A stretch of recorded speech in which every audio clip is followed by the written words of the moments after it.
Hello folks, I really didn't expect to do this, to be honest. It's a walkie-talkie at night. Right, so everyone knows I don't exactly own a car. I own like miniature models of cars. That's as far as it goes really. Right, and yeah, I have to use buses, especially going back and forth to work. And they've got a new bus service covering through our workplace. That's absolutely fantastic, lovely. Right, got on the bus and somebody was driving on the wrong side of the road. I think they must think this is America. America! Right? And they nearly head on a 23 plate Volvo bus. Very naughty, right? And you know, the driver said, you know, for something like this, it would be very hard to get the police out to do the investigation for insurance purposes, blah, blah, blah, blah, blah.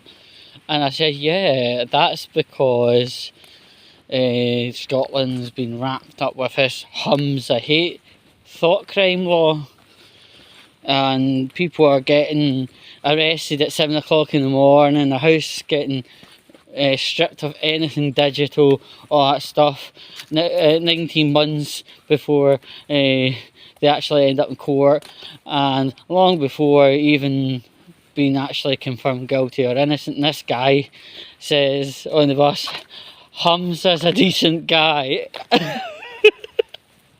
What? Yeah, I couldn't believe it. I was saying, but anyway. He's like, Humza's a decent guy, and I said, when did he become decent? And he said the police are against the SNP. Well, to be honest, the SNP have added their own rod to their own back for that one, and we all know that, right?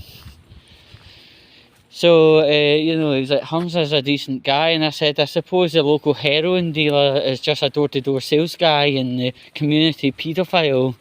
It's just some misunderstood character.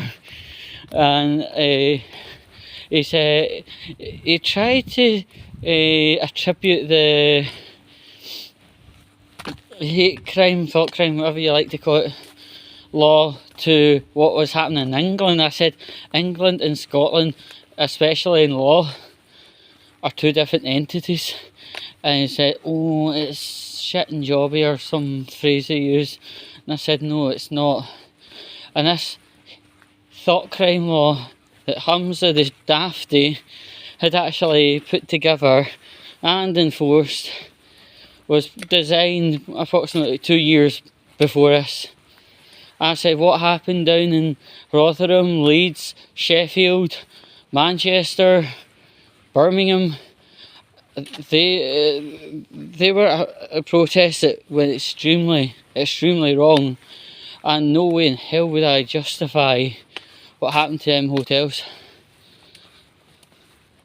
Anybody involved, quite frankly, should have the court maximum chucked at them. As regards people that are just writing statuses going, oh, that's horrible what's happening in our city, and then 3 hours later getting arrested and seen by an emergency judge. No, that's wrong. That's just social commentary.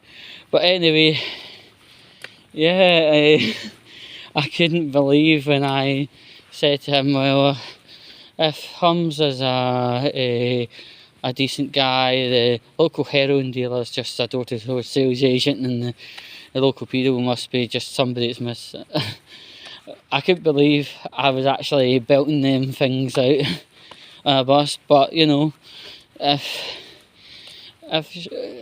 they're going to say stuff like that, to be honest, they're going to meet an answer. I did ask him what his thoughts on that 74-year-old lady from Troon getting investigated for a Humza hate-like thought crime, and he said she must have been needing to be investigated. That's not a proper answer. Sunshine, petal cups and buttercups. Right? And I think he kind of went along the lines next, saying there must have been more meets the eye, and I said, just out of interest, if you had a badass neighbour and they tried to say to the police that wrongly you called them a Mongol, and you get arrested and you get interviewed for 9 hours straight and brought to tears multiple times, would that be okay?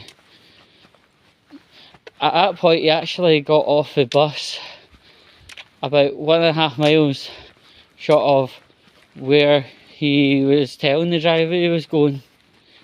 Oh well, funny as fuck. Anywho, I'm going to head off and for something to eat. I'm really hungry. The good thing about buses is after a certain time of night you can find the absolute finest lol cow material. It just makes you giggle. Humza's a decent man. When did he become decent? Was this overnight or something? Oh well, that's what happens. Elected, well actually no, he was unelected. Aye, yeah. Well, once upon a time you used to be able to get an election and people were brought in through the public opinion. Nowadays it's how much drugs do you have under the table, the biggest amount of drugs under the table. There you go, happy days, I wreck the country. Anyway, catch you later.